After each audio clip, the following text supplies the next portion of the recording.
दोस्तों आप लोग देख रहे प्रो वाइस 1 मिलियन। तो फिर से एक बार स्वागत है प्रो वाइस 1 मिलियन में। तो जी हाँ दोस्तों, तैयार हो जाइए क्योंकि आप सबके बीच में खेसारी लाल यादव का शानदार गाना रिलीज होने जा रहा है, जिस गाना का बोल है जल ढारे चला। और ये गाना रिलीज किया जाएगा खेसारी म्यूजिक वर्ल्ड पे। जहाँ तक कि कहना है कि इसको रिलीज भी कर दिया गया है। बाकी जाइए जाकर के देखिए और अपने हिट मशीन खेसारी लाल यादव का फिल्म देखना पसंद करते हैं तो चलिए वीडियो को शुरुआत करते हैं।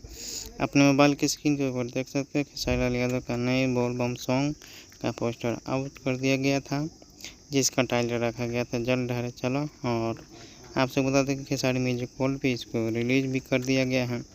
अपने हिट मशीन खेसारी लाल यादव और सृष्टि भारती ने इस गाने को